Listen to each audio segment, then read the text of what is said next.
हम लोग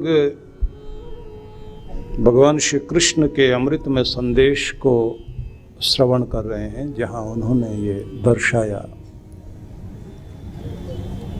कि वह जो परमेश्वर की शरण में चलने वाला मनुष्य है, उसकी मन स्थिति और भाव भावनाएं किस तरह की हो जानी चाहिए कि जिससे परमात्मा उन्हें स्वीकार करे और कह सके कि मेरे परम प्यारों की ये पहचान है।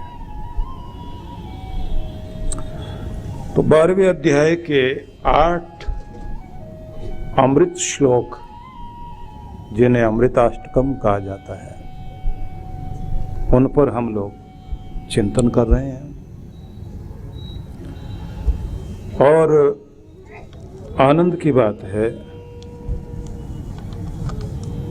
कि भगवान जब ये समझाते हैं कि निरंतरता आपके जीवन में संतुष्टि की चले,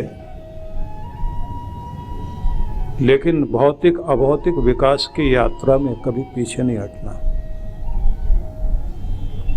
आध्यात्मिक रूप से आप जागृत रहें और आपका कनेक्शन प्रभु से जुड़ा रहे। कितने भी आसमान में उड़ान भरना, लेकिन डोर भगवान को पकड़ाए रखना। और ये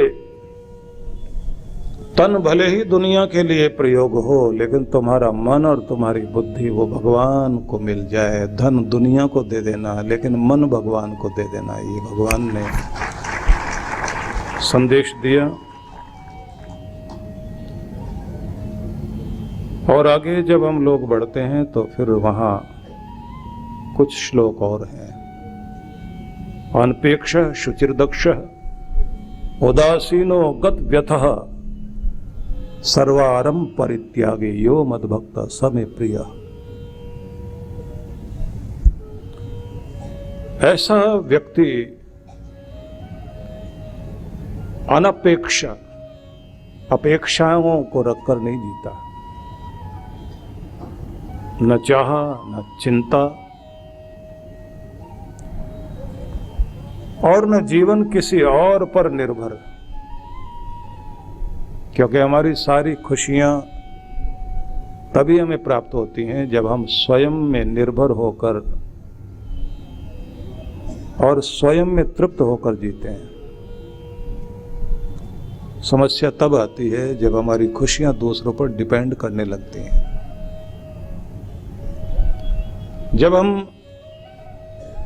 सोचते हैं बेटा साथ दे तो मैं खुश हूं, पति साथ दे तो मैं खुश रहूं, मेरे अपने साथ निभाए तो मैं खुश रहूं, दुनिया का मूड बदलता रहेगा, तो उनके मूड के साथ आपकी खुशी ना बदले, आपकी मस्ती ना बदले, आपका आनंद ना बदले। आपकी खुशी आपके ऊपर निर्भर करनी चाहिए, आपकी खुशियां दुनिया पर निर्भर नहीं करनी चाहिए। ये पहली बात भगवान ने कही। अपेक्षाओं से रहित होकर जिए।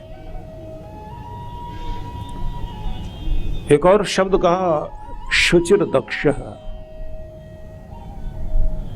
वह जो इस राह पर चल पड़ा प्रभु की ओर, उसे शुद्ध रहना चाहिए, पवित्र रहना चाहिए। मन की शुद्धि, विचारों की शुद्धि, व्यवहार की शुद्धि, और सबसे बड़ी शुद्धि मानी जाती है लेन देन की शुद्धि। जहां जाकर सारे खेल बिगड़ता है, भाई भाई के बीच में जब लेन देन शुरू होता है और उसमें कहीं थोड़ा सा भी दोष आ जाए, रिश्ते बिगड़ जाते हैं। भगवान की भक्ति के आसन पर बैठते समय भी ये सिखाया जाता है कि पहले आसन का पवित्रीकरण करें, और जहां आप रहते हैं उस स्थान की भी शुद्धता का ध्यान रखना चाहिए। इसमें बड़े मजे की बात यह है कि विचारों का भी शुद्धिकरण होना चाहिए, कि आपके वो विचार जो आपको नीचे गिराएं उनको नहीं आने दो। वेदों में एक संदेश है, माँ गताना मादीदी था ये नयंती परावतम। उन विचारों को मन में मत उठने दो जो तुम्हें नीचे गिराएं, आरोह तम सो ज्योति, जो तुम्हें अंधेरों से उजालों की तरफ लेकर जाएं, प्रगति पथ पर लेकर जाएं, वैसे ही विचार तरंगों को मस्तिष्क में उठने दो, क्योंकि तुम उन्नतिशील हो, आगे बढ़ने के लिए दुनिया में आए। विचार दोनों तरह के मस्तिष्क में आते हैं। संकल्प विकल्प करना मन का काम है, लेकिन कौन से विचार टिकने चाहिए हमारे अंदर और कौन से नहीं टिकने चाहिए, इस पर हमारा पूरा ध्यान देना चाहिए। अगर निराशा के विचार हावी होने लगे हैं तो जल्दी से जल्दी आप उन पर काबू पाइए। और यदि आपके अंदर चिंता की लहरें बहुत अधिक काम करने लग गई हैं तो अपने मन को समझाइए कि चिंता चिंता नहीं, ये दीमक है जो हमारी मुस्कान को छीनने के साथ हमारी हिम्मत को भी छीन जाती है। और ये चिंता वो दीमक है जो हमारे भविष्य के सपनों में भी लगकर उन्हें भी खोखला कर देती है। तो आई है चिंता किसी कारण से, तो खुद से मीटिंग करने का समय है। उसी को कहते हैं चिंतन करना। जब आप खुद के साथ मीटिंग करते हैं तो अपनी चिंताओं का निवारण करते हैं, लेकिन जब आप एक ही बात को बार बार दोहराते हैं तब आप ध्यान रख लीजिए कि चिंता दीमक का काम करती है। और जैसे किसी लोहे को जंग लगता है ना,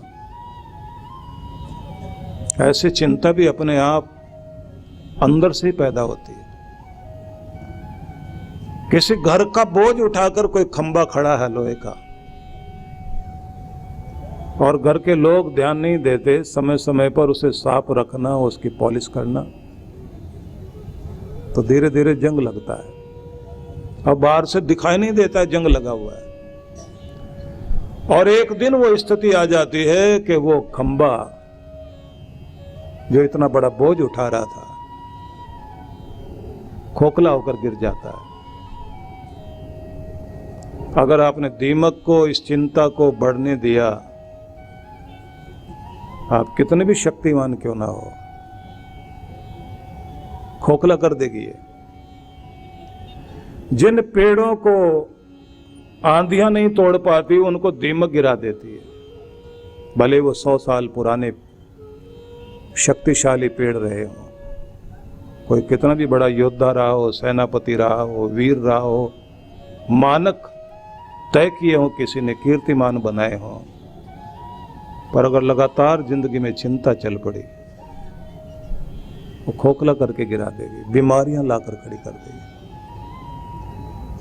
इसलिए मैंने थोड़ा ज्यादा बल दिया इस पर कि चिंताएं तो आएंगी, लेकिन अपने आप को नियंत्रण करने का ऐसा बल अपने अंदर जरूर पैदा करें कि जल्दी से जल्दी आप चिंता को हटाएं। चिंतन करते हुए, खुद के साथ मीटिंग करते हुए, समस्या को लिखकर उसके समाधान पर ध्यान दें। समस्या से ज़्यादा समाधान पर जब हम केंद्रित होते हैं तो चिंताओं का निवारण होता है।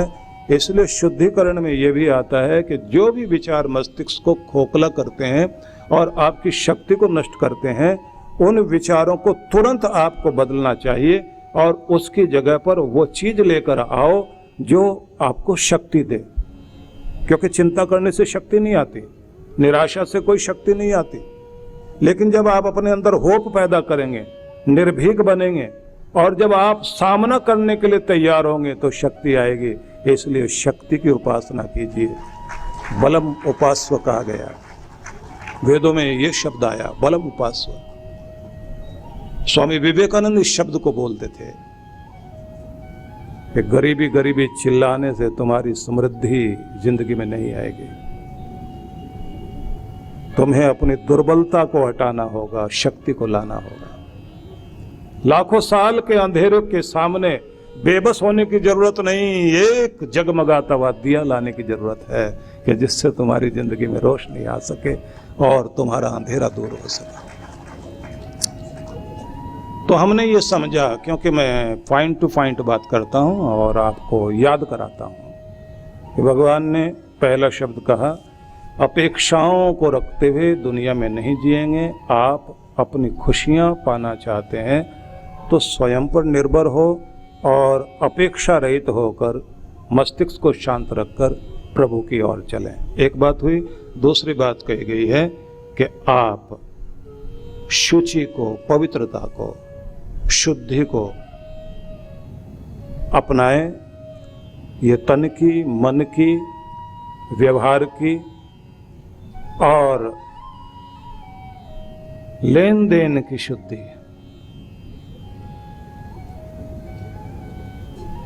बड़ा ध्यान रखना चाहिए, क्योंकि लेन देन में अगर आप शुद्ध हैं तो सच में आप शुद्ध हैं।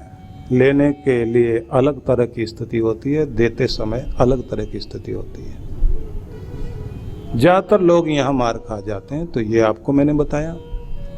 और फिर आपको ये बताया कि आप अपने विचारों की शुद्धि पर भी ध्यान दें। ठीक है, पकड़ते जाइए विचारों को, शब्दों को। अब अगले शब्द पर चलेंगे हम लोग। अगला विचार बिंदु है दक्षः। बड़ा महत्वपूर्ण शब्द है। दक्ष होना ये इतना महत्वपूर्ण चीज है कि यही आपकी ज्ञान की दक्षता, किसी कार्य की दक्षता, उससे पता लगता है आपकी क्षमता का, योग्यता का।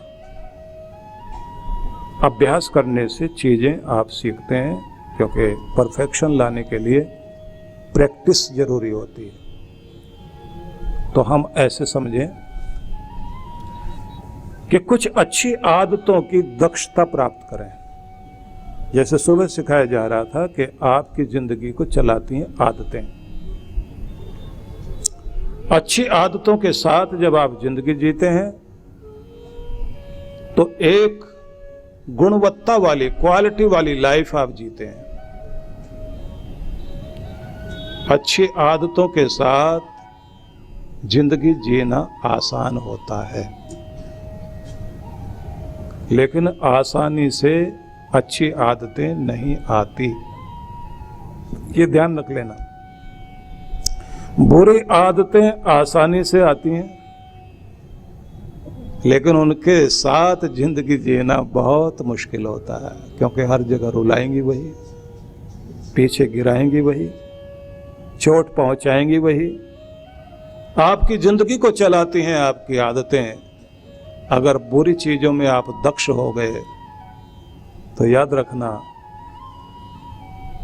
आपका दुश्मन कोई बाहर नहीं, आपकी आदतें ही आपकी दुश्मन बन गई। तो अच्छी शुभ आदतों के लिए प्रैक्टिस करनी चाहिए। अच्छी आदतों को चुने पहले कि ये मेरी जिंदगी में आनी चाहिए। जैसे आप सुबह उठने का नियम बनाएं, तो फिर मूल्य चुकाने के लिए तैयार रहिए। अलार्म बजेगा, उसके बाद आप उसको हाथ बढ़ा के गला मत घोटिए और ये मत कहिए अपने आप को 10 मिनट में उठता हूं। 10 मिनट जब होंगे तो आपको पता लगेगा 2 घंटे हो गए। और अगर संकल्प मजबूत रहा तो फिर अलार्म बजने से पहले आप उठ के बैठ जाओगे। आपको लगेगा कि नहीं, मुझे उठ जाना चाहिए, क्योंकि आपकी अंदर की घड़ी काम करने लगती है। महत्वपूर्ण बात होती है कि आप अपने आराम तलबी में उस समय जो लापरवाही और आलस्य आप पर हावी हो रहा हो, अपने संकल्प के साथ लात मारकर उस कंबल को फेंकने की चेष्टा करिए जो आपको बाहर निकलने नहीं दे रहा।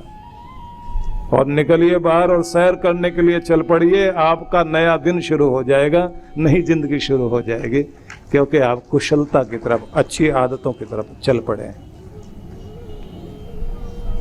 और उस समय आप कहिए कि मैंने अगर ठान लिया तो फिर मैं उसे पूरा करता हूं। और जब आप अपने सैर के लिए जा रहे हो तो उस समय अपने मन मन में दोहराइए, मैं सुनहरे भविष्य की ओर बढ़ रहा हूं, क्योंकि मैं अपनी कीमत जानता हूं। मेरी यात्रा स्वास्थ्य की यात्रा है, आरोग्यता की यात्रा है। निरोग, स्वस्थ सक्षम जीवन जीने के लिए पहला कदम मैं उसका स्वागत करता हूं। ऐसे अच्छे शब्द बोलिए अपने मन में और धीरे से अपने पेट थपथपा दीजिए। यहाँ नहीं, घर में जाकर थपथपाना जब आप कल सैर करने के लिए जाएंगे। कोई भी एक अच्छी चीज, उसकी दक्षता आपको बनानी है।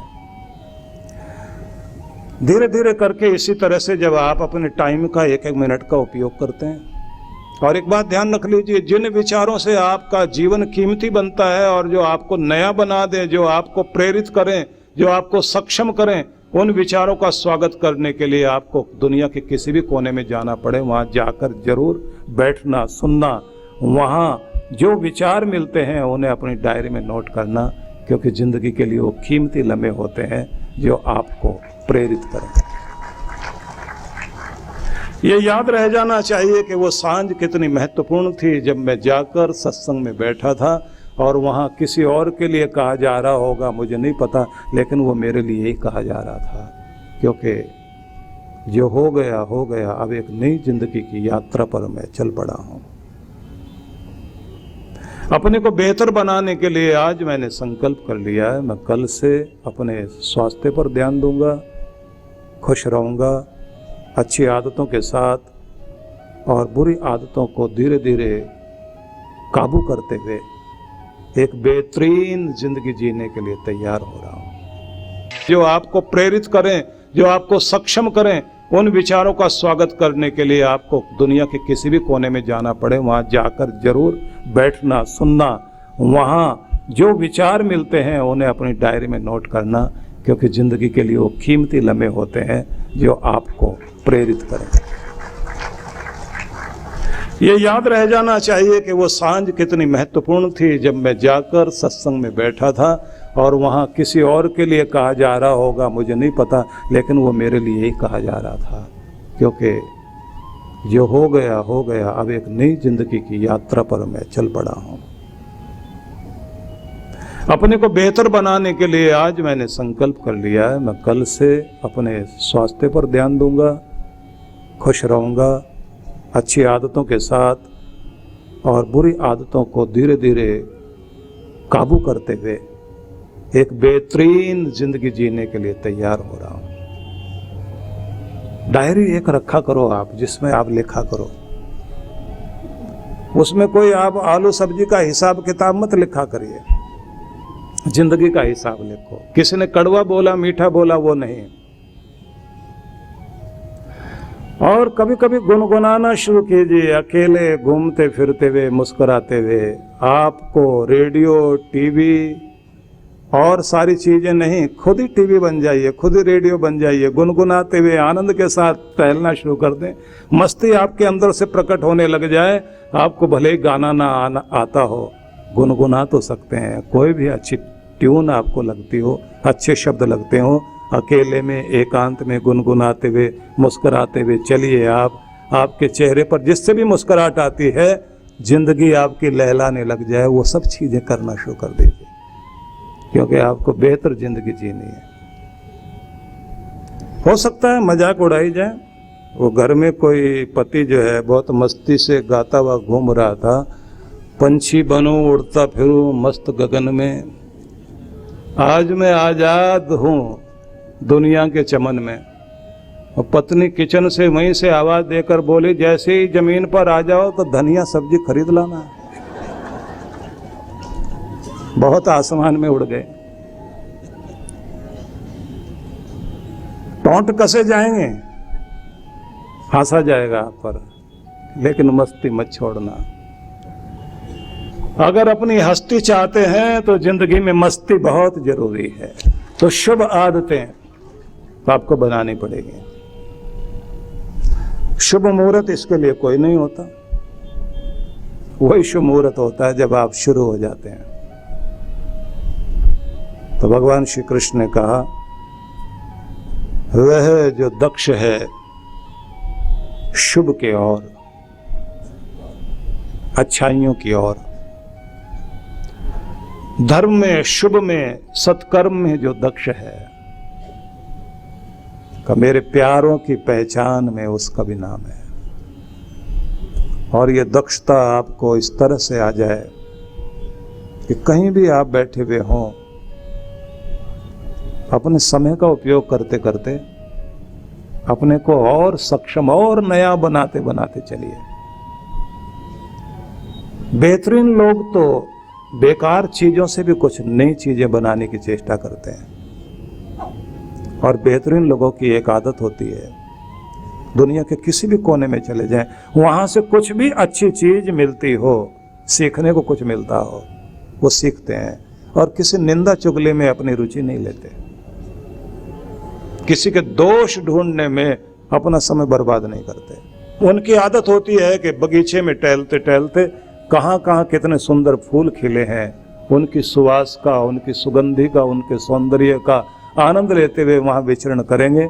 झुरमुट से आती हुई बांसों के बीच से हवा जो बह रही हो, उसके साथ लंबे गहरे सांस लेते हुए, और वो जो वहाँ पंछी चहचहा रहे होते हैं और सूरज की सुबह सुबह नई नई किरणों के साथ धरती का अभिषेक हो रहा हो, उस समय में वहाँ विचरण करते हुए उसका आनंद लेते हुए वो धन्यवाद करते हुए विचरण कर रहे होते हैं कि जगत के रचयिता परमात्मा, तेरी देन और कृपाओं के प्रति मैं आभार व्यक्त करता हूँ कि मुझ अपने प्यारे बच्चे के लिए तो कितना प्यारा सोना आसमानों से बरसा रहा है।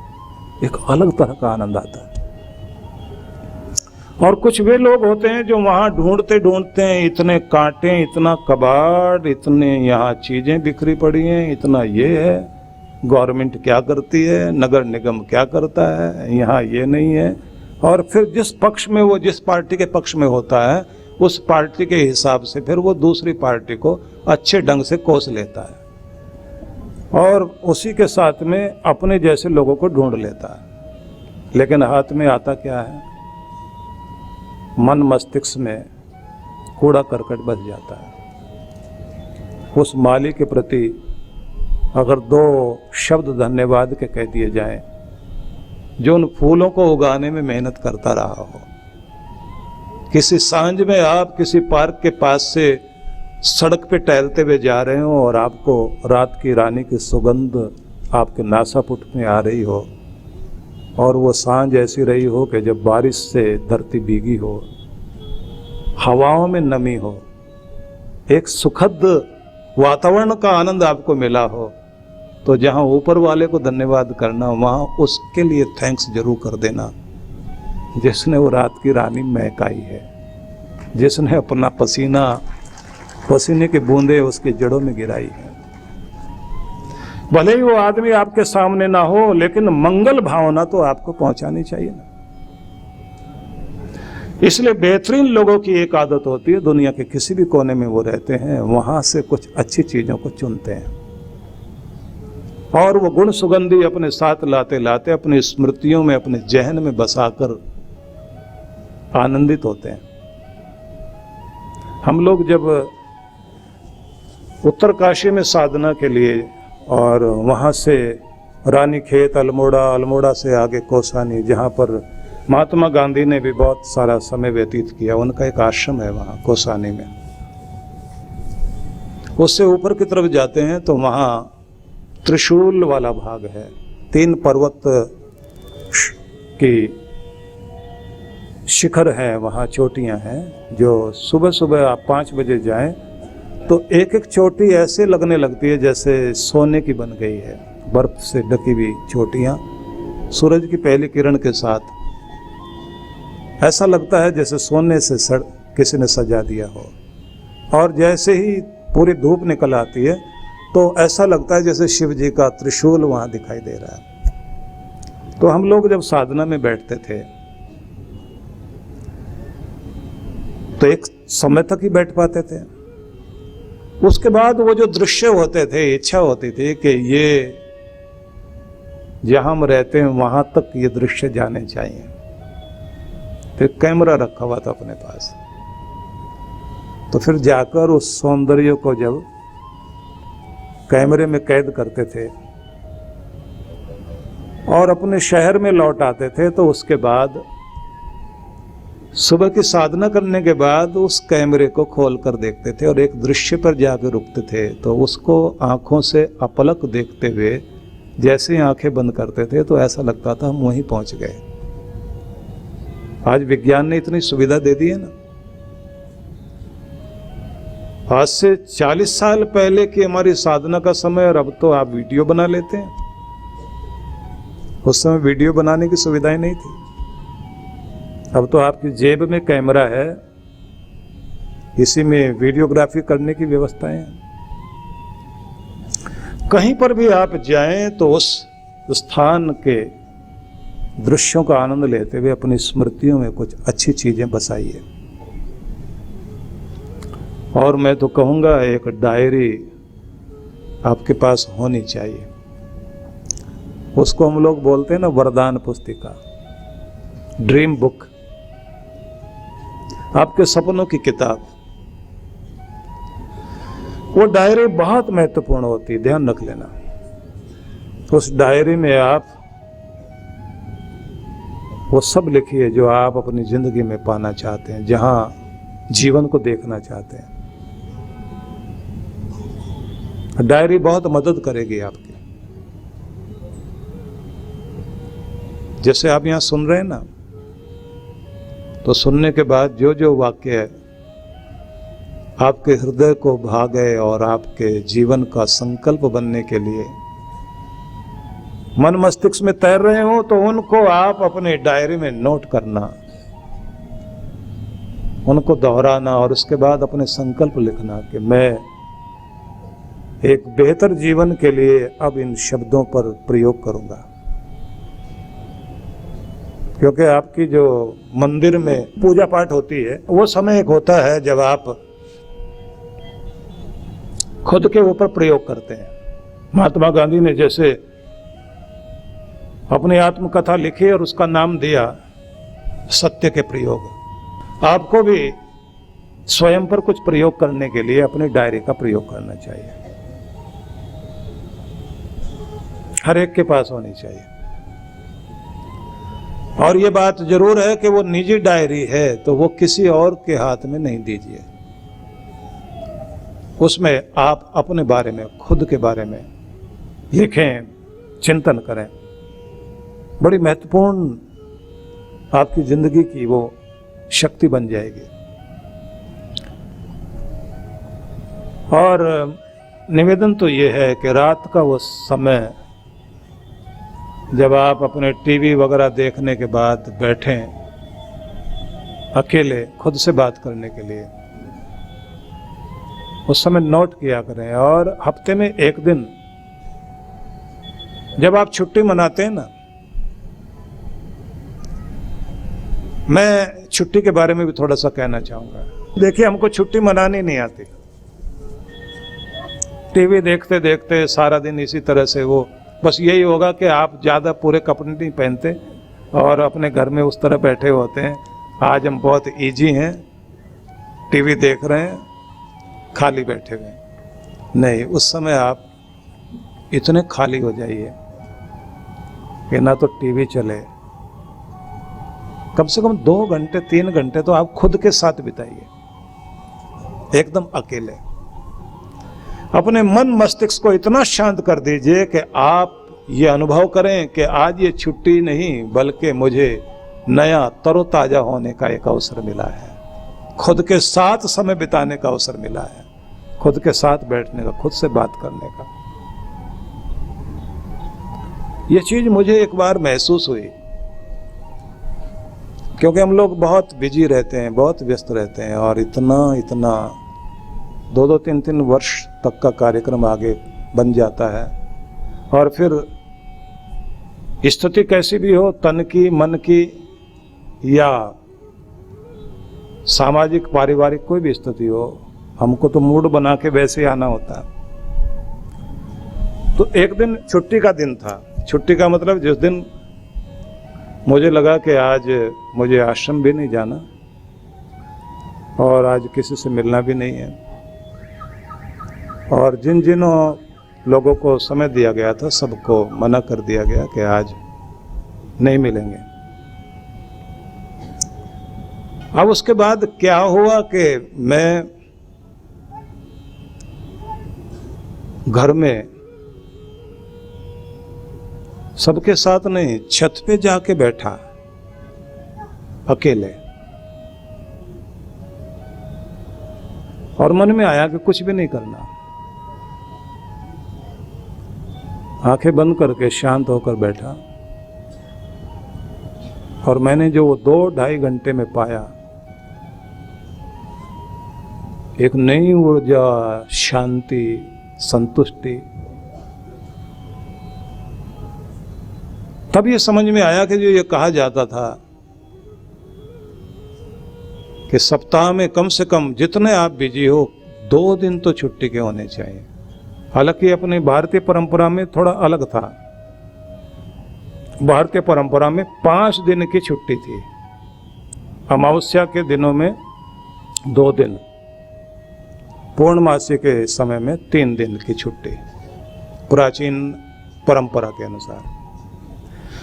तो उन 3 दिनों में, क्योंकि हमारे यहाँ 2 पक्ष चलते हैं, जैसे उत्तरायण दक्षिणायन, ऐसे शुक्ल पक्ष और कृष्ण पक्ष, जैसे दिन और रात, जैसे नौका के 2 चप्पू। इन 2 पंखों के साथ हम उड़ते हैं, तो 2 पक्ष रखे थे महीने के। उनमें जो है 15 दिन के साथ ही आपको 2 दिन की छुट्टी और एक 3 दिन की छुट्टी। उसमें अपने आप को नवीनीकरण करना होता था कि अब आप एकदम नया, और उसमें कुछ नियम थे कि इसमें आप क्या क्या चीजें करेंगे। तो जैसे सत्यनारायण की कथा आप लोग करते हैं पूर्णमासी को, तो गुरु पूजन किया जाता है, लक्ष्मी पूजन किया जाता है, नारायण भगवान का पूजन किया जाता है, और अमावस्या जो है शिव के लिए है। तो उसी में कुछ और चीजें भी करने का नियम था। जैसे आप अपनी क्षमता के अनुसार दान, पुण्य, सेवा, सत्कार, सहयोग, उसमें तालाब बनवाना, बावड़ी बनवा देना, प्याऊ बनवा देना, पेड़ लगवा देना। आपके पूर्वजों ने कंटूर प्लान के हिसाब से, जैसे ढलान होता है ना जमीन का, और सारा पानी किधर की तरफ आता है, वहां पर अपने आप एक गड्ढा बन गया, तालाब बन गया, और उस तालाब को सुरक्षित रखना, और तालाब देवता की पूजा करना, वरुण देव का पूजन।